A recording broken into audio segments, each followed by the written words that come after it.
ಅವರಿಗೆ ಗೊತ್ತಿಲ್ವೋ ಹೌದೌದು. ಇವ ಈ ಭೃಗು ಮಹರ್ಷಿಗಳನ್ನು ಕೆಣಕಿದ ಇವ ಸಾಧು ಸೋಮದವರು. ಆ ಭೃಗು ಪತ್ನಿಯನ್ನು ಕೆಣಕಲಿಕ್ಕೆ ಹೋಗಿದ್ದಾನೆ ಗೊತ್ತುಂಟ ಇವ. ಹಾ. ಆ ಹೊತ್ತಿನಲ್ಲಿ ಏನಾಗಿದೆ, ಹಾ. ಇವನ ಕೈ ಕೆಳಗೆ ಬಿರ್ಲಿಲ್ಲ, ಆಮೇಲೆ ನಿಂತಲ್ಲೇ ಸ್ತಂಭ. ಇವನ ಕೈಯ ಸುದ್ದಿಯೇ ಇಲ್ಲ. ಇವ ಕೈ ಕೈ ಅಂತ ಹೌದಾ? ಹಿಡ್ಕೊಂಡು ಹೌದು. ಕೈ ಕೈ ಅಂತ ಹೇಳಿಕೊಂಡು ವೈಕುಂಠದ ಧಾಮನನ್ನು ಕರೆದ. ಹೌದು. ವಿಷ್ಣು ಬಂದು ಇವನ ಕೈ ಸರಿ ಮಾಡಿದ. ಹಾ. ಇನ್ನು ಇವನ ಕೈ ಯಾರು ಸರಿ ಮಾಡ್ಲಿಕ್ಕೆ ಉಂಟು. ಹಾ. ಆದ್ದರಿಂದ ಹಾ.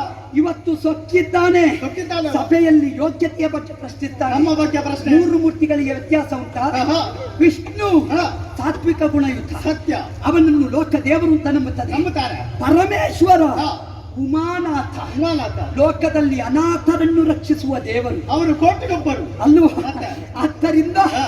ಅಂತ ಕೋಟಿಗೊಬ್ಬನಾದಂತಹ ಉಮಾನಾಥ ಹಾ. ಲೋಕದ ನಾಥತ್ವವನ್ನು ಕಾಪಾಡುವ ತಾಮಸ ಗುಣ. ಖಂಡಿತ. ಭೇದ ಉಂಟವರಿಗೆ. ಹಾ, ಭೇದ ಇಲ್ಲ. ಮತ್ತೊಬ್ಬ ನಳಿನ ಕುಮಾರ ಹೌದೌದು. ವಿಧಿ. ಹೌದು. ಲೋಕದ ಯಾರಲ್ಲಿಯೂ ಭೇದ ಕಲ್ಪಿಸುವುದಿಲ್ಲ. ಆಹಾ. ಅವರ ಹೇಳಿಕೆಯಂತೆ ಈ ಜಾಗದಲ್ಲಿ ಕೂತವ ಇವ. ಇವ. ಮೂರು ಮೂರ್ತಿಗಳ ಹೇಳಿಕೆ. ಹೌದು. ಇವನಿಗೊಂದು ಪೀಠದಲ್ಲಿ ಕೂತಾಗ ಪರಿವರ್ತನೆ ಆಗುವುದು. ಹೌದು. ಇವನಿಗೆ ನಮ್ಮನ್ನು ಕಾಣುವಾಗ ಮೈಯಲ್ಲಿ ಅಲ್ಲ, ಬರುವುದು. ಜಾಗ ಸಿಕ್ಕದವರಿಗೆ ಒಮ್ಮೆಲೆ ಜಾಗ ಸಿಗುವಾಗ ಏನು ಮಾಡುವಂತಾಗುದಿಲ್ಲ. ನಾವು ಇಷ್ಟರವರೆಗೆ ಅರಳದ ಪ್ರತಿಭೆಗಳ ಹಾಗೆ ಇದ್ದವರು. ನಾವು ಏನು ಅಲ್ಲಿಗೆ ಮುದುರಿಕೊಂಡು ಅರಳದ ಪ್ರತಿಭೆಗಳು. ಹೌದು. ಇನ್ನಾದರೂ ಒಂದು ಅರಳುವ ಅಂತ ಹೊರಟೆ. ಅವನನ್ನು ಸ್ವಲ್ಪ ಅರಳಿಸುವ ಇಂತಹವ ಇದ್ರೆ ಅರಳಿತ. ಎಲ್ಲಿಗೆ? ಯಾವತ್ತಿದ್ದರೂ ನಾವು ಮುದುಡುವ ಕಮಲವಲ್ಲ ಕಣ, ಹಾ. ಅರಳಿದ ಕುಸುಮಗಳು. ಖಂಡಿತ. ಆದ್ದರಿಂದಲೇ ಅರಳಿಸುತ್ತೇವೆ ಎಂಬ ಹಾಗೆ ತಮ್ಮ ತನವನ್ನು ಪ್ರದರ್ಶಿಸುವುದಕ್ಕೆ ಎದ್ದು ನಿಂತವರಿದ್ದೇವೆ. ಹೌದೌದು. ನಿನ್ನ ಹಾ. ನಿನ್ನ ಪಕ್ಕ ನಿನಗೆ ಧ್ವನಿ ಕುಡಿಸುವುದಿಲ್ಲ. ಇವರು? ಈ ಕೂಪಮಂಡೂಕಗಳು ಮೂರಿದ್ದಾರೆ. ಅಲ್ಲ, ಇಪ್ಪತ್ತಿತ್ತು. ಇವ ಪೆರೆಂಪೆರೆ ಪೆರೆಂಪೆರೆ ಅಂತ ಹೇಳ್ತಾನಲ್ಲ, ಪರಂಪರೆ. ನಿನ್ನ ಪರಂಪರೆಗೆ ಇವ ಬೆಂಕಿ ಅಲ್ಲ, ಇಟ್ಟು ಇವ ಹೇಳುದು ಮಾತ್ರ, ಇವ ಮಾತಿನಲ್ಲಿ ಮಾತ್ರ, ಹಾ. ಕಾರ್ಯದಲ್ಲಿಲ್ಲ. ಎಂತದು? ಪರಂಪರೆ ನಮ್ಮದು, ಪರಂಪರೆ ನಮ್ಮದು, ಎಂತದು? ಎಂತ ಪರಂಪರೆ ಇವನದ್ದು. ಇವನು ಒಳಗ ಕೊಡುವುದು ಕೇಳಿದ್ದೀರಿ ಸುಮನ ಸರ್. ಇವನಿಗೆ ಆ ಒಂದು ಪದ ಬಿಡ್ಲಿಕ್ಕೆ ಆಗುದಿಲ್ಲ. ರಬ್ಬಾದಿದ್ದರು ನಿಜರು ಸಂಭ್ರಮದ ನಟಿಪರು. ಇವನಿಗೆ ನಾಟ್ಯ ವೈಭವ ನೋಡುವ ಹುಚ್ಚು. ಹೌದಾ? ಇಲ್ಲಿ ನಾಟ್ಯಗಾರ್ತಿಯರನ್ನು ನೋಡುವುದು, ನಾಳೆ ಭೂಲೋಕದಲ್ಲಿ ಋಷಿಪತ್ನಿಯರನ್ನು ನೋಡುವುದು. ಇವನ ಜಾತಕ ಬಿಡಿಸಿದ್ರೆ ನಮಗೆ ಮುಖಕ್ಕೆ ನೀರು ಸಿಗ್ಲಿಕ್ಕಿಲ್ಲ, ಅಷ್ಟು ಉಂಟು ಚರಿತ್ರೆ. ಆದ್ದರಿಂದ ಈಗ ನಮ್ಮ ಬಗ್ಗೆ ಮಾತಾಡ್ತಾನೆ. ಇಂದು ಕೇಳಲವೋ, ಇವನು ಬೊಬ್ಬೆ ಹಾಕುವುದು. ಭೂಲೋಕದಲ್ಲಿ 2 ಜಾತಿಯ ಕಪ್ಪೆ ಉಂಟು. ಯಾವುದಿಲ್ಲ? ಒಂದು ದೊಡ್ಡ ಜಾತಿಯ ಕಪ್ಪೆ, ಅದು ಟೊರೋ ಟೊರೋ ಟೊರೋ ಅಂತ ಹೇಳುವುದು. ಇವನು ಹಾಗೆ ಟೊರೋ ಟೊರೋ ಅಂತ ಹೇಳುವುದು. ಹೌದು. ಆ ಹಿಂದೆ ಇದ್ದೇವಲ್ಲ ಮರಿಗಪ್ಪೆಗಳು, ಅವುಗೆಲ್ಲ ಟ್ರೀನ್ ಟ್ರೀನ್ ಟ್ರೀನ್ ಟ್ರೀನ್ ಅಂತ ಹೇಳುವುದು. ಅವುಗಳಿಗೆ ಸ್ವರ ಬರುವುದಿಲ್ಲ. ಅವುಗಳು ಗಾಳಿ ಹಾಕ್ಲಿಕ್ಕೆ, ಇವ ಉಪ್ಪಲಿಕ್ಕೆ. ಇನ್ನದ್ದು ಸುರಣ ತಲಾಲಿಸಯ್ಯ, ನಿನ್ನ ನಾಲಗೆಗೆ ದನ ಮೆಟ್ಲಿಕ್ಕೆ. ನಿಮಗೆ ಅವನ ಜೊತೆ ಹೋಗಿದ್ದೀನಿ, ತಿನ್ಲಿಕ್ಕೆ ಆಗುವಾಗ ನಿಮಗೆ ಬೇಕಾಗುದಿಲ್ಲ ನಾವಲ್ವಾ? ಹೀಗೆ ನಿಮ್ಮ ನಿಮ್ಮ ನಿಮ್ಮ ನಮ್ಮ ಚರಿತ್ರೆ ತೆಗೀತೀರಿ. ಈ ನರ ಯಾರೋ ಯಾರೋ ನಿರುತಿ ರಾಕ್ಷಸ ಪಂಥದಲ್ಲಿ ಹುಟ್ಟಿದವ, ದಿಕ್ಪಾಲ ಪಂಥಿಯಲ್ಲಿ ಸೇರಿದವ. ಅವನಿಗೆ ಅರ್ಹತೆ ಉಂಟೇನೋ? ನೀನು ಬಾಯಿ ಬಿಟ್ಟು ಮಾತಾಡಬೇಕು. ಈಗ ಅವನಿಗೆ ಹವಿಸು ತಿನ್ಲಿಕ್ಕೆ ಅರ್ಹತೆ ಉಂಟಾ? ಅವ ರಾಕ್ಷಸತ್ವದಿಂದ ನರವಾಹನನಾಗಿ ದಿಕ್ಪಾಲ ಪಂಥಿಯಲ್ಲಿ ಸೇರಿದವ. ಪೀಠು ಇದ್ದಾನಲ್ಲ ಯಮ, ಇವರನ್ನು ತಿನ್ನುವುದು ಕಡಿಮೆ. ಈ ಯಮ ಒಮ್ಮೆ ಕೆಳಗಿಟ್ರೆ ಸಾಕು, ಮತ್ತೆ ಮುಪ್ಪುವುದು. ಬಿಟ್ರೆ ಬೇರೇನೂ ಇಲ್ಲ. ಹೇಳು, ಪ್ರೇತಾಧಿಪತಿ ಅಂತ ಅವನಿಗೆ ಹೆಸರು. ಪ್ರೇತಾಧಿಪತಿಗೆ ಹವಿಸು ಸಲ್ಲುತ್ತದೆ. ಹಾಗಿದ್ರೆ ಲೋಕ ಸಮಸ್ತರಿಗೆ, ವೈದ್ಯ ಕುಲಕ್ಕೆ, ದೇವ ಕುಲಕ್ಕೆ, ಔಷಧ ಕುಲಕ್ಕೆ ಅನುಗ್ರಹಕಾರಕ ಶಕ್ತಿಗಳಾಗಿರುವ ಕರ್ಮ ಸಾಕ್ಷಿಯ ಮಕ್ಕಳಾದ ನಮ್ಮನ್ನು ಅನರ್ಹರು ಅಂತ ಹೇಳುವ ನೈತಿಕ ಹಕ್ಕು ನಿನಗೆಲ್ಲಿಟ್ಟು ಬಿಡ್ತೇವೆ ಅಂತ ಭಾವಿಸಿದೆಯಾ? ಕೇಳು.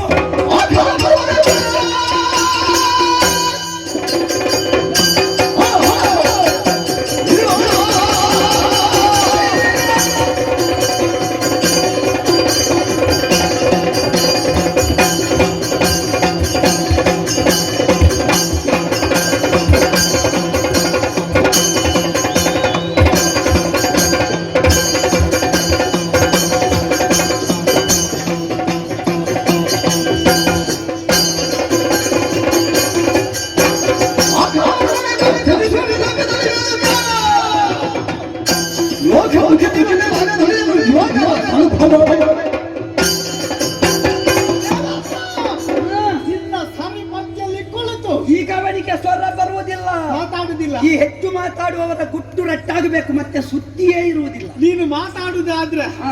ಈಗಲೇ ಮಾತಾಡ್ಬೇಕು. ಹಾ. ನಾವು ಹೋದ ಮೇಲೆ ಎಲ್ಲಿಯಾದ್ರೂ ನೀನು ಮಾತಾಡಿದ್ರೆ ಆ, ಏನು? ಅವ ಹಿಂದಿನಿಂದ ಎಷ್ಟು ಮಾತಾಡ್ತಾನೆ, ಮುಂದಿನಿಂದ ಮಾತಾಡ್ತಾನೆ. ಹೌದು. ಆ, ಆ, ಅಣ್ಣ ಆ, ಇವನ ಮುಂದೆ ಕುಳಿತು ಆ, ಇವನ ಹಾಗೆ ಆ. ಹವಿಸ್ಸನ್ನು ನಾವು ಪಡಿತೇವೆ. ಸುರಪಂಕ್ತಿಯಲ್ಲಿ ಕೂತು ಹವಿಯನ ಉಣ್ಣದಿದ್ದರೆ ಅಪ್ಪನಿಗೆ ಹುಟ್ಟಿದ ಮಕ್ಕಳಲ್ಲ, ನೆನಪಿಟ್ಟು. ಖಂಡಿತ. ಸೆರಗಲ್ಲಿ ಗಂಟು ಕಟ್ಟಿಕೋ. ತೆಗಿ, ತೆಗಿ. ಸರ ಕಟ್ಟ. ಯಾರ್ಯಾರ ಸೆರಗು ನೋಡಿ ಅಭ್ಯಾಸ ಅಲ್ವಾ ನಿನಗೆ? ಈ ಸಲ ನಿನ್ನ ಸೆರಗು ತೆಗಿ. ಮಾಡ್ಲಿಕ್ಕೆ ಹಾ. ಅದನ್ನು ಅವರು ತೆಗೆದ್ರು, ಬಾಯಿಗೆ ಮುಚ್ಚಿದ್ರು, ನೀವು ಇಡೀ ಮುಖಕ್ಕೆ ಮುಚ್ಚಿಕೋ ಪಾಪಿ. ನೆನಪಿಟ್ಟುಕೋ. ಆಯುಧ ಹಿಡಿದ ಅಭ್ಯಾಸ ಉಂಟು. ಮಾಡ್ಲಿ ನೋಡು, ನೀನು ನಿನ್ನ ನಾನೇ ಇದ್ದೇನೆ ಒಟ್ಟಿಗೆ, ಅವನ ಪಕ್ಷ ವಹಿಸಿ ನೀನು ಮಾತಾಡ. ಒಟ್ಟಿಗೆ ಇದ್ದೇವೆ. ಕಷ್ಟ ಆಗುದು ಈಗ ನೀನೇ. ಅವನಾದ್ರೆ ಏನಾದ್ರೂ ಒಂದು ಕೈ ನೋಡಬಹುದಿತ್ತು. ನನ್ನಲ್ಲಿ ಮಾತ್ರ ಅವ ಹೇಳಿದ್ದಂಥದ್ದು ಎಂತದ್ದು? ಸುರಪಂಕ್ತಿಯಲ್ಲಿ ಕೂತು ನಾ ಹವಿಯ ಉಣ್ಣದಿರ್ತದೆ ಸೂರ್ಯಕುಮಾರರಲ್ಲ ಕಣ. ಅಣ್ಣ ಆ, ಈ ಮಾತಾಡ್ಲಿಕ್ಕೆ ಆಗಲ್ಲ. ಎಲ್ಲೂ ಮಾತಾಡಬೇಡ ಮಧ್ಯದಲ್ಲಿ. ನೀನೆಲ್ಲ ನೋಡು, ಗಂಟು ಹಾಕುತ್ತಾನೆ, ಅವನಿಗೆ ಮಂತ್ರವಾದಿಗಳ ಸಂಪರ್ಕ ಉಂಟು. ಹಾಗೆ ಮಾತಾಡ್ಬಾರ್ದು. ಇದನ್ನು ಬಿಡಿಸುವುದಕ್ಕೆ ಬ್ರಹ್ಮ ಬಂದ್ರು ಆಗುದಿಲ್ಲ ಇದು. ನೋಡೋಣ, ಬ್ರಹ್ಮಲ್ಲ, ಬ್ರಹ್ಮನ ಅಪ್ಪನ ಜೊತೆಯಲ್ಲೇ ಬಂದೆವು, ನೆನಪಿಟ್ಟುಕೋ. ನೀವೆಲ್ಲ ಸಭೆಯಲ್ಲಿ ಇದ್ದೀರಲ್ಲ, ಆ, ಕೊನೆಯವರೆಗೆ ಕುಳಿತು ನೋಡಬೇಕು. ಇವಾಗ ಗಂಟು ಏನಾಗ್ತದೆ? ಇಂತಹ ಒಂದು ಸಭೆಯಲ್ಲಿ ಮುಂದೆ ಕಾಣಿಸಿಕೊಂಡು ನಿನ್ನ ಪಂಕ್ತಿಯಲ್ಲೇ ಕುಳಿತು ಅವಿರ್ಭೋಜನ ಸ್ವೀಕಾರ ಮಾಡ್ತೇವೆ ಅನ್ನುವಂತಹ ಮಾತುಗಳನ್ನು ನನ್ನ ಮುಂದೆ ಚಿಣ್ಣರು ಆಡಿದ್ದಾರೆ. ಚಿನ್ನ ಗೊತ್ತಾಯ್ತಲ್ಲ, ನೋಡಿದಿರಾ? ಇವನಿಗೆ ನಾವು ಚಿಣ್ಣರು, ಆದರೆ ಕಣ್ಣಲ್ಲಿ ಕಣ್ಣಿಟ್ಟು ಕಾಣುವ ನೀವು ಕೊನೆವರೆಗೂ ಇರ್ತೀರಲ್ಲ. ಆ ಕೊನೆಗೆ ಇದನ್ನು ಬಿಚ್ಚುವುದನ್ನೊಂದು ನೋಡಬೇಕು. ನೋಡುವ. ಇವನ ಗಂಟು ಬಿಚ್ಚುವ ಪ್ರಸಂಗದಲ್ಲಿ ನಾವು ಚಿಣ್ಣರಲ್ಲ, ನಿಜಾರ್ಥದ ಚಿನ್ನ ಅಂತ ಇವನಿಗೆ ಕಾಣಿಸದೆ ಹೋದ್ರೆ ನೋಡುವ.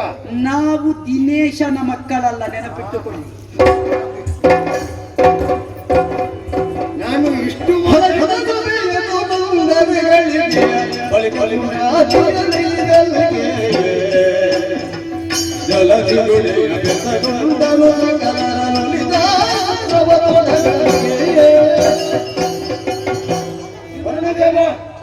ಅವರು ಇಷ್ಟು ಮಾತಾಡುವಾಗಲೂ ನಾನು ಮೌನಿಯಾಗಿದ್ದೆ. ಯಾಕೆ? ಈ ಸಣ್ಣ ಸಣ್ಣ ಮಕ್ಕಳು ಒಂದು ಮಾತಾಡುವುದನ್ನು ಕೇಳುವುದಕ್ಕೆ ಬಹಳ ಒಂದು ಆನಂದ ಆಗುವುದು. ಒಳ್ಳೆ ವಿಷಯ ಉಂಟು ಅವನಲ್ಲಿ, ಸಂಗ್ರಹ ಮಾಡಿದ್ದಾನೆ. ವಿಷಯ ಎಲ್ಲ ನೀನು ಸಂಗ್ರಹಿಸಿಕೊಂಡೆ ಅಲ್ಲ ಅವರಿಂದ. ಹಾಗಲ್ಲ, ಈ ನೆರೆದವರೆಲ್ಲ ಕೇಳಿದ್ದಾರಂತ ಹುಡುಗ ಒಳ್ಳೆ ಸಂಗ್ರಹ ಮಾಡಿದ್ದಾನೆ. ಎಲ್ಲರಿಗೂ ಮಾತುಗಳು ಸತ್ಯ ಎಲ್ಲ ಆಯ್ತು. ಆದ್ದರಿಂದಲೇ ಎಲ್ಲರೂ ಕೂಡ ಕೇಳಿದ್ದಾರೆ. ಆದೀತಲ್ಲ, ಆಗಲಿ ಒಮ್ಮಿಂದೊಮ್ಮೆ ಕೋಲಾಹಲ ಉಂಟಾಗಿ ಕೋಲಾಹಲ ಉಂಟಾಯಿತು.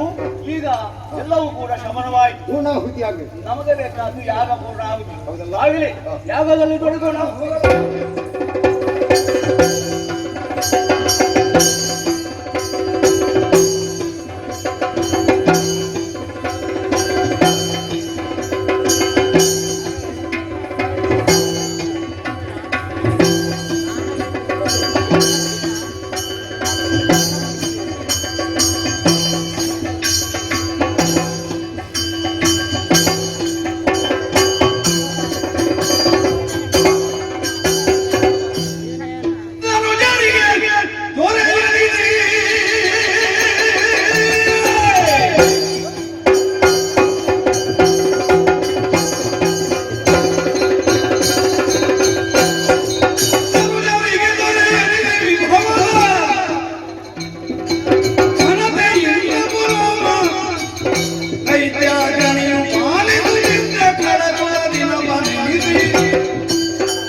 ಪರಶಿವನನ್ನ ಮನಸಾಜ್ಞಾನಿಸಿ ಕಾಲಕನ್ಯಾ ಪುರವನ್ನ ಆಳುತ್ತಾ ಇದ್ದೇನೆ.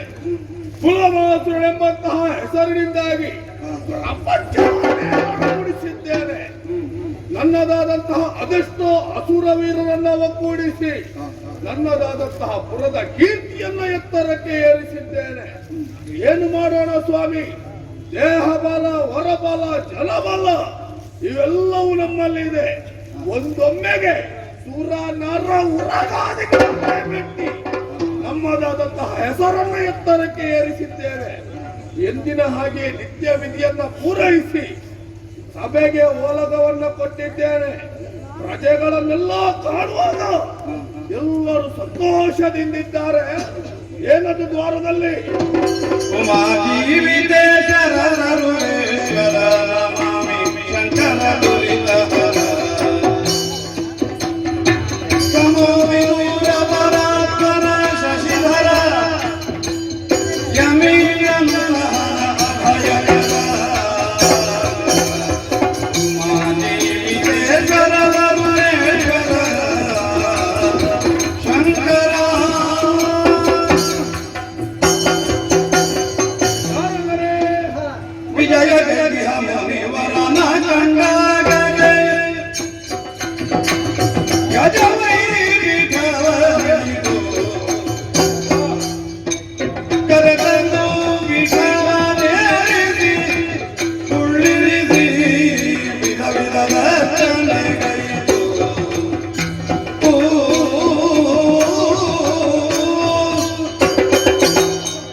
ಮೊದಲಾಗಿ ತಮ್ಮ ಪಾದಪದ್ಮಗಳಿಗೆ ವಂದಿಸಿದ್ದೇನೆ. ಎಂದಿನಂತೆಲ್ಲ ಸ್ವಾಮಿ, ಯಾರು ಯೋಚಿಸಿದರಿಗೆ ತಾವು ಬರುವವರಲ್ಲ. ಆದ್ರೆ ಇಂದು ನನ್ನದಾದಂತಹ ಕಾಲಕನ್ಯಾಪುರಕ್ಕೆ ತಮ್ಮದಾದಂತಹ ಆಗಮನ. ಒಂದು ಗಳಿಗೆಯಲ್ಲಿ ಅದೆಷ್ಟೋ ಪುರವನ್ನ ಸುತ್ತಾಡುವಂತಹ ನೀವು ಈ ಸಮಯದಲ್ಲಿ ನನ್ನೆಡೆಗೆ ಬರಬೇಕಾದರೆ ಏನಾದರೂ ಬಲವಾದ ಕಾರಣವೇ ಇದ್ದು ಬರಬಹುದೆಂಬ ಹಾಗೆ ಯೋಚಿಸಿದ್ದೇನೆ. ನನ್ನಿಂದ ಆತನ ಮಟ್ಟಿಗೆ ತಮಗೆ ಬೇಕಾದಂತಹ ಸೇವೆಯನ್ನ ಕೈಗಿದ್ದೇನೆ. ಬಂದದ್ದು ಕಾರಣ ಏನು? ನನ್ನಲ್ಲಿ ತಿಳಿಸಬೇಕು ಸ್ವಾಮಿ.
ನಿನ್ನನ್ನು ಕಂಡು ಬಹಳ ಸಂತೋಷವಾಯಿತು. ಹೌದಾ ಸ್ವಾಮಿ? ನಿನ್ನ ಆತಿಥ್ಯವನ್ನು ಸ್ವೀಕರಿಸಿದ್ದೇನೆ.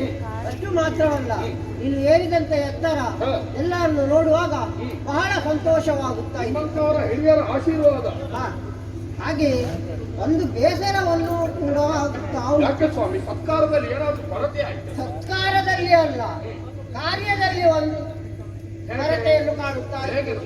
ನಿಮ್ಮ ವಾಗವಾಗವನ್ನು ನೋಡುವಾಗ ಬೇಸರವಾಗುತ್ತಾ ಉಂಟು. ಯಾಕೆ? ಅಲ್ಲಿಗೆ ಒಂದು ಹುಡುಗಿಯನ್ನು ತಂದು ಮದುವೆ ಆಗಬೇಕಲ್ಲ. ಯಾರನ್ನು ತಂದು ಮದುವೆ ಆಗುವುದು ಸ್ವಾಮಿ? ಯೋಚನೆ ಮಾಡು. ಈ ಹಿಂದೆ ನೀನು ಒಂದು ಹುಡುಗಿಯನ್ನು ಪ್ರೀತಿಸುತ್ತಾ ಇದ್ದೆ. ಹೌದು. ಮುಲೋಮೆ ಎನ್ನುವ ಹಾಗೆ. ಅವಳ ಬಗ್ಗೆ ವಿಚಾರವನ್ನು ಅದು ಬೇಡ ಸ್ವಾಮಿ.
ಈ ಹಿಂದೆ ಅದೆಷ್ಟೋ ಬಾರಿ ಯೋಚಿಸಿದವನು ಹಾ, ಆ ಹೆಣ್ಣನ್ನು ಮದುವೆಯಾಗಬೇಕು.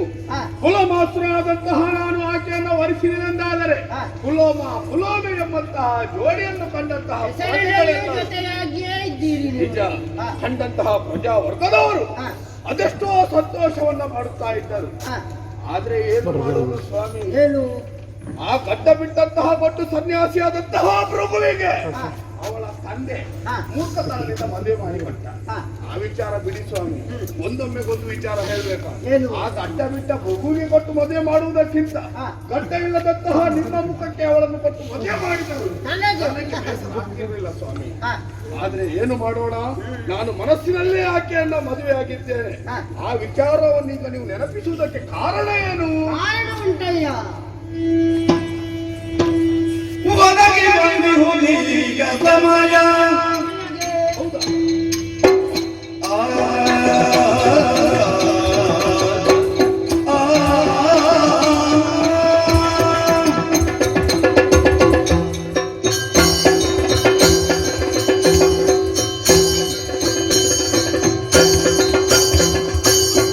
ಒದಗಿ ಬಂದಿಹುದೀಗ ಸಮಯ. ಅಪರಾಧ ಕಾರ್ಯಗಳಿಗೆ ರಘುನಾಡೆ ಬರುವ ಸುಧತಿಯೊಳಗೆ ಆಶ್ರಮದಲ್ಲಿ ಮಾಯಗದೊಳಲಿ ಸುತ ಕರೆದವು ಶೀಘ್ರದಲ್ಲಿ. ಒದಗಿ ಬಂದಿಹುದೀಗ ಸಮಯ.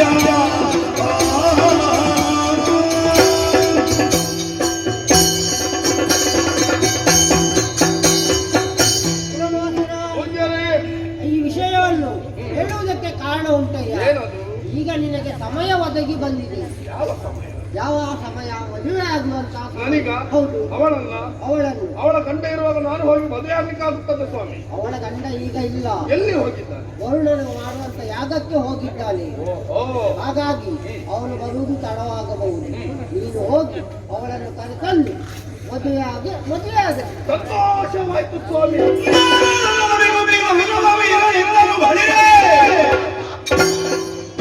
ಮಹೋಪಕಾರವಾದುದನ್ನು ಅವನ ಬೀಳ್ಕೊಟ್ಟನು ಬದಲಿಸಿ. ಪೂಜ್ಯರೇ, ಹಾ, ನೀವು ಹೇಳುವಂತಹ ಮಾತನ್ನು ಕೇಳುವಾಗ ಹಾ, ಮನಸ್ಸಲ್ಲಿ ಒಂದು ರೀತಿಯ ಸಂತೋಷವಾಗ್ತಾ ಇದೆ. ಹಾ, ಇನ್ನಾದರೂ ನನ್ನ ಪಾಲಿಗೆ ಸಿಗಬಹುದು ಎಂಬ ಹಾಗೆ ಯೋಚನೆ ಬರ್ತಾ ಇದೆ. ಹಾ. ಸ್ವಾಮಿ, ನೀವು ಹೇಳಿದ ಹಾಗೆ ನಾನು ನೇರವಾಗಿ ಹೋದೆನೆಂದಾದರೆ. ಕಂಕಣ ಭಾಗ್ಯ ಕೂಡಿ ಬಂದಿದೆ ನಿನಗೀಗ. ಹೌದಾ ಸ್ವಾಮಿ? ಹಾ. ಕಂಕಣ ಭಾಗ್ಯ ಕೂಡಿ ಬಂದದ್ದು ಹೌದು. ನೇರವಾಗಿ ನಾನು ಹೋದೆನೆಂದಾದರೆ ಹಾ. ನರಿ ದ್ರಾಕ್ಷಿ ಹಣ್ಣನ್ನು ಕಂಡಂತಹ ನರಿ ಹಾ. ಅದನ್ನು ತಿನ್ನಬೇಕೆಂಬ ಹಾಗೆ ಹಾರಿದ ಹಾಗೆ ಆಗುವುದಕ್ಕಿಲ್ಲ. ಇಲ್ಲಪ್ಪ, ನಿಮ್ಮ ಆಶೀರ್ವಾದ ಒಂದು ನನಗೆ ಬೇಕು. ಆದೀತು. ಆ ಪುಲೋಮೆಯನ್ನು ಓರಿಸುವಂತಹ ಚಿತ್ತವನ್ನ ನೀವು ದೂರದಲ್ಲೇ ನಿಂತು ಕಾಣಬೇಕು. ಆದೀತು. ಒಂದು ಆಶೀರ್ವಾದ ಮಾಡಿ. ಆದೀತು. ನಾರದರಿಗೆ ಹೇಳಿದ ಮಾತಿನ ಪ್ರಕಾರ ಈ ಸಮಯದಲ್ಲಿ ಭೃಗುವಿಲ್ಲ. ವರುಣನು ಮಾಡುವಂತಹ ಯಾಗದ ಕಡೆಗೆ ಹೋಗಿದ್ದಾನೆ. ಆತ ಬರುವುದಕ್ಕಿಂತ ಮುಂಚಿತವಾಗಿ ಪುಲೋಮೆಯನ್ನು ಯಾವ ರೀತಿಯಾಗಿ ವರಿಸಬೇಕು ನೇರವಾಗಿ ನಾನು ಹೋಗಬಹುದಿತ್ತು. ಹೋದ್ರೆ ಆಕೆ ಹೆದರಿಕೊಂಡಾಗ ಅನಿವಾದಿ ಅಷ್ಟಸಿದ್ಧಿಗಳನ್ನು ಬಲ್ಲಂತಹ ನಾವು ಯಾವ ಸಮಯದಲ್ಲಿ ಯಾವ ವೇಷವನ್ನು ಮಾಡುವುದಕ್ಕೆ ನಾವು ಸಿದ್ಧ. ಆದ್ರೆ ಈ ದಿನ ವೇಷ ಪಡೆದವ ಸಿಗಬೇಕು ಅಂದ್ರೆ ಬ್ರಹ್ಮ. ಹಾಗಾಗಿ ಆಕೆಯನ್ನು ವರಿಸುವುದಕ್ಕೆ ಬೇಕಾಗಿ ವಿಶೇಷವಾದ ರೂಪವನ್ನೆಂದ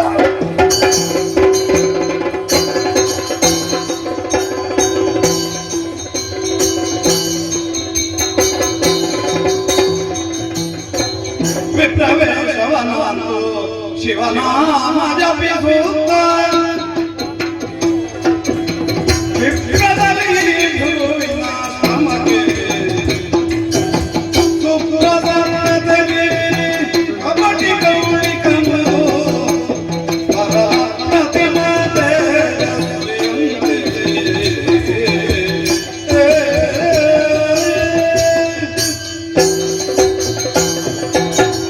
ಶಂಭೋ ಶಂಕರ.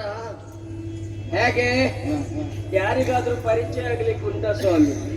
ಆಗಿನ ರೂಪಕ್ಕೂ ಈಗಿನ ರೂಪಕ್ಕೂ ಎಷ್ಟೊಂದು ವ್ಯತ್ಯಾಸ. ಯಾವುದಕ್ಕೂ ನಮ್ಮ ಕಾರ್ಯ ಸಾಧನೆ ಎಂದು ಆಗಬೇಕು, ನಮ್ಮ ಕೆಲಸ ಆಗಬೇಕು. ಯಾವ ರೂಪ ಯಾವ ವೇಷ ಮಾಡುವುದಕ್ಕೂ ನಾವು ತಯಾರೇ ಅಂತ ಇಲ್ಲಿ ಬಂದಿದ್ದೇವೆ. ಬಂದ ವರ್ತಮಾನ ಗೊತ್ತಾಗಬೇಕಲ್ಲ. ಶಿವನಾಮ ಉಚ್ಚಾರಣವನ್ನು ಮಾಡಿಬಿಡುವ. ಶಂಭೋ ಶಂಕರ.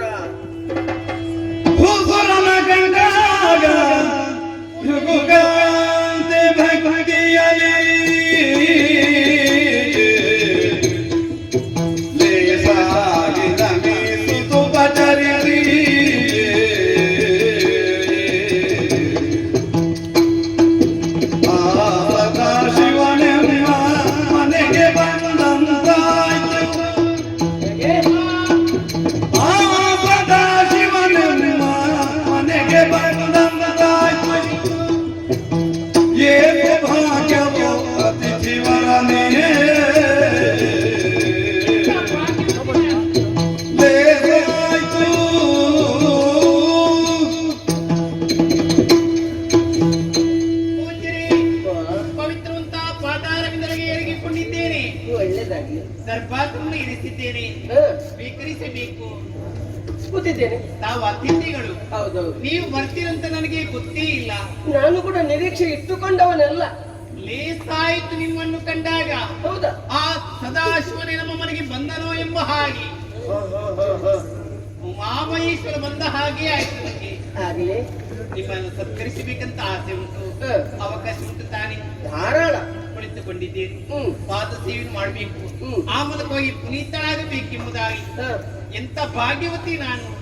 ನೀವು ಬರ್ಬೇಕಂತ ನಾವು ಅಪೇಕ್ಷೆ ಕೊಟ್ಟರೆ ಬರುವವರಾ? ಬರುವವರು ಅಲ್ವೇ ಅಲ್ಲ, ವಿಶೇಷವಾಗಿ ನಮ್ಮ ಮನೆಗೆ ಬಂದಿದ್ದೀರಿ. ನಿಜ. ಆಶೀರ್ವದಿಸಬೇಕು. ಅಯ್ಯೋ ಅಯ್ಯೋ, ನೀನು ದಣಿಬಾರ್ದು. ಇಲ್ಲು ಇಲ್ಲು.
ಹೌದು, ನಾನೇ.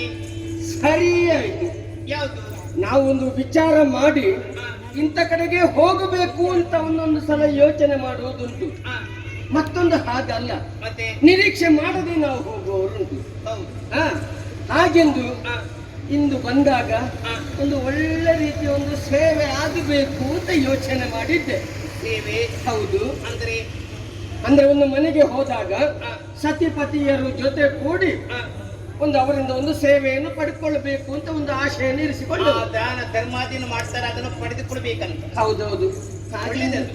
ಇಲ್ಲಿ ಬಂದು ನೋಡ್ತೇನೆ, ಮನೆಯಲ್ಲಿ ಬೇರೆ ಯಾರು ಇಲ್ಲ ಅಂತ ಕಾಣ್ತದೆ. ನಾನು ಒಬ್ಬಳೇ. ನನಗೆ ಮತ್ತೂ ಒಳ್ಳೇದೇ ಆಯ್ತು. ಅಂದ್ರೆ ಅಲ್ಲ, ಒಳ್ಳೇದಂದ್ರೆ ಅನ್ನ ಇರ್ಬೇಕು ಅಂತಲೇ ಇಲ್ಲ, ಇಲ್ಲದಿದ್ರು ನಾವು ಸೇವೆ ಮಾಡುವುದೊಂದು ಮಾಡ್ಲೇಬೇಕಾಗ್ತದೆ. ಒಳ್ಳೇದಿ. ಹೌದು. ಹಾಗೆಂದು ಬಂದಂತ ನಿನ್ನ ಮಾತುಗಳನ್ನು ಕೇಳಿದಾಗ ಮನಸ್ಸಿಗೆ ಸಂತೋಷವಾಯಿತು. ಆಯ್ತಲ್ಲ? ನಿನ್ನನ್ನೇ ಕಾಣಬೇಕು, ನಿನ್ನಿಂದಲೇ ಸೇವೆಯನ್ನು ಪಡ್ಕೊಳ್ಬೇಕು ಅಂತ ಆಶೆಯಿಂದ ಬಂದಂತ ನನ್ನ ಕಾರ್ಯ ಕೈಗೂಡಿತಲ್ಲ. ಹೌದೇ? ಎಷ್ಟಾದ್ರೂ ನಾನು ಅತಿಥಿ ಅಲ್ಲವೇ? ಇವತ್ತು ಒಳ್ಳೆಯ ದಿನ.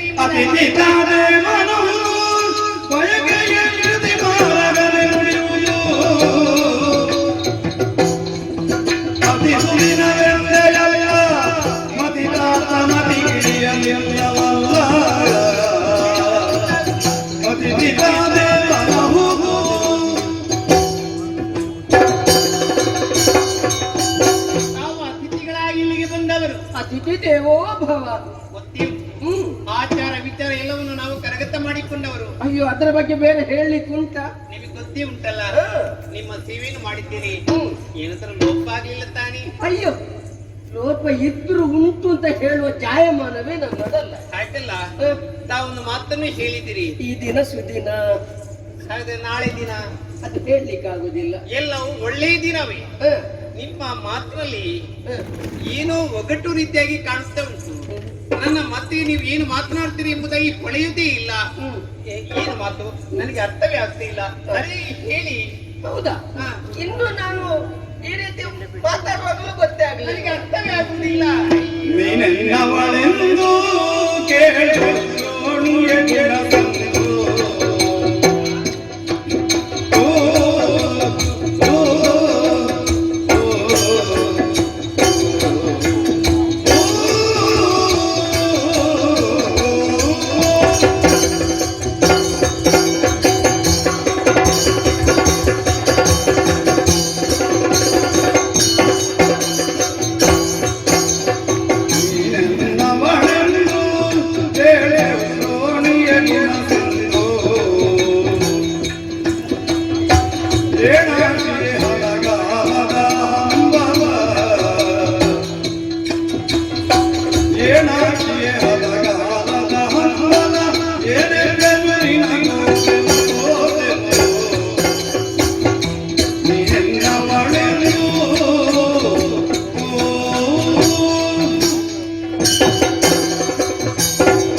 ಹೋಗಬೇಕು, ನಿನ್ನಿಂದಲೇ ಸೇವೆಯನ್ನು ಪಡ್ಕೊಳ್ಬೇಕು ಎನ್ನುವಂತ ಆಶೆಯನ್ನು ನಾನು ಇರಿಸಿಕೊಂಡವ.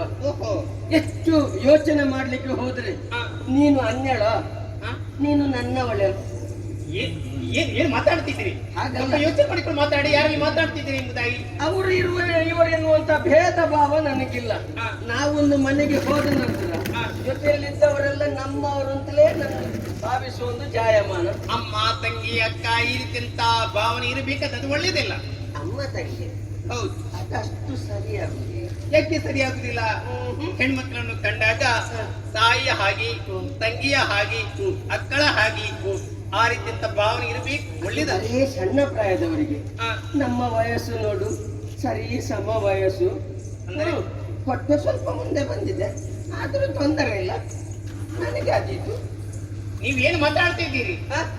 ಎಂತದಿದೆಯಲ್ಲ, ನೀನು ನನ್ನವಳು, ನಿನ್ನ ಕೈಯಿಂದಲೇ ಸೇವೆ ಪಡ್ಕೊಳ್ಬೇಕು. ಅಲ್ಲ, ಅಷ್ಟು ದೂರ ನಿಂತು ಮಾತಾಡಿದ್ರೆ ಅಷ್ಟೊಂದು ಸಮಂಜಸ ಅಂತ ಆಗುತ್ತದ? ಅಂದ್ರೆ ಸೇವೆ ಕೈಗೊಳ್ಳುವಾಗ ದೂರ ನಿಂತು ಸೇವೆ ಮಾಡುವುದಲ್ಲ, ಮತ್ತೆ ಹೇಗೆ? ಸ್ವಲ್ಪ ಹತ್ತಿರ ನಿಂತು.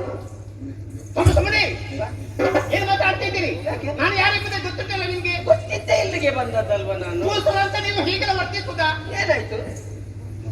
ದಾನವನ್ನು ಕೊಟ್ಟಾಗ ಅದನ್ನು ಪಡೆದುಕೊಂಡು ಹೋಗಬೇಕಾದ್ದು ನೀವು. ಹೌದು, ನಾನು ಆ ರೀತಿಯ ದಾನ ಬಯಸಿದ್ದಲ್ಲ. ಮತ್ತೆ ನಿನ್ನ ಈ ದಾನವನ್ನೇ ನಾನು ಬಯಸಿ ಬಂದವ. ಏನ್ ಆಚೆಗೆ ಕೆಟ್ಟವರೇ, ನಿಮ್ಮ ಮಾತಿನ ಒಗ್ಗಟ್ಟನ್ನೆಲ್ಲ ಈಗ ಅರ್ಥ ಮಾಡಿಕೊಂಡಿದ್ದೇನೆ. ನಿಮ್ಮ ಸ್ವಭಾವನೆಲ್ಲ ಗೊತ್ತಾಯ್ತು ನನಗೆ. ಎಂತದು ಎಂತದು? ಏನಿಲ್ಲ, ಹಾಗೇನು ನೀನು ಅಷ್ಟು ಜೋರು ಮತ್ತೆ ಮಾಡಬೇಕು. ಜೋರು ಮಾಡಿದೆ. ನಾನು ಯಾರು ಅಂತ ಗೊತ್ತಾಯ್ತು. ನನ್ನ ಒಬ್ಬ ಕೇವಲ ಭೂತೂರ ಅಲ್ಲವ? ಯಾರು ಹೇಳಿದ್ರು? ನಾನೇ ಹೇಳುತ್ತೇ ಇರು. ಅದು ಈಗ ಮಾತ್ರ. ನಾನಿದು ವೇಷ ಮಾಡಿಕೊಂಡು ಬಂದದ್ದು. ವೇಷ ಹೌದು. ಅಂದ್ರೆ ನನ್ನ ಇನ್ನೊಂದು ಮುಖ ನೋಡಿದ್ಯಾ ನೀನು? ಇನ್ನೊಂದು ಬೇರೆ ಉಂಟಾ? ಹೌದು. ಬೇರೆ? ಹೌದು. ಹೌದಾ? ನೀನು ಇಷ್ಟರ ತನಕ ನೋಡಿರ್ಲಿಲ್ಲ ಅಲ್ಲ? ಈಗ ಭೂಸೂರ ಅಲ್ವಾ? ನಿನ್ನದೇ ಗುಣಗಾನ ಮಾಡ್ತಾ ಇದ್ದ ನನ್ನ ಚಂದದ ರೂಪ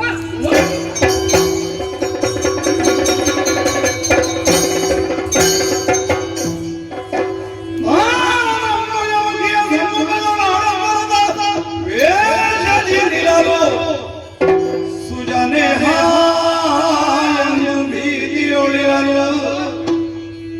ಭಯವನ್ನು ತ್ಯಜಿಸಿ ಮಣಿ ಮಣಿಯೇ ನಿನ್ನವನಾನೆ ತಿಳಿಯಂದ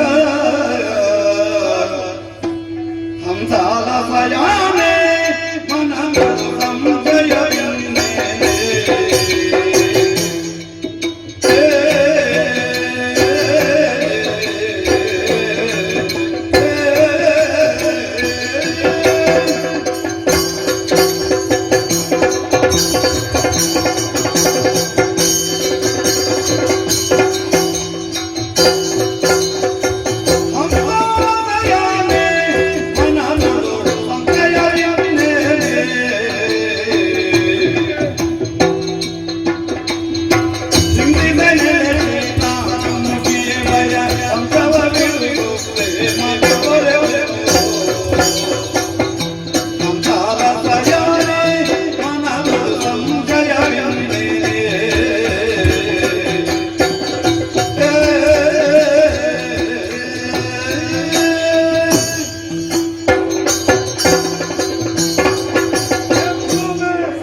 ಯಾಕೆ ಹೆದರುವುದಕ್ಕೆ ಮುಂದಾಗ್ತಾ ಇದ್ದೀಯ? ನನ್ನನ್ನು ಯಾರೆಂಬ ಹಾಗೆ ತಿಳಿದೆ.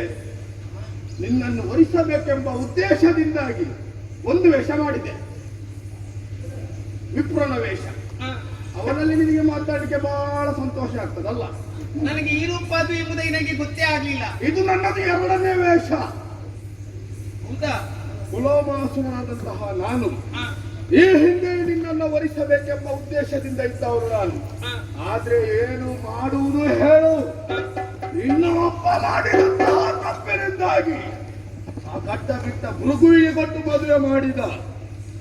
ಆಗಲೇ ಯೋಚಿಸಿದೆ, ನಿನ್ನನ್ನು ಒಂದಲ್ಲ ಒಂದು ದಿವಸ ಅನುಭವಿಸಬೇಕು, ಒಂದಲ್ಲ ಒಂದು ದಿವಸ ನನ್ನವಳಾಗಿಸಿಕೊಳ್ಳಬೇಕೆಂಬ ಹಾಗೆ ಯೋಚಿಸಿದೆ. ಶಿವ, ಆದರೆ ಆ ಋಷಿ ಪತ್ನಿಯಾದಂತಹ ನೀನು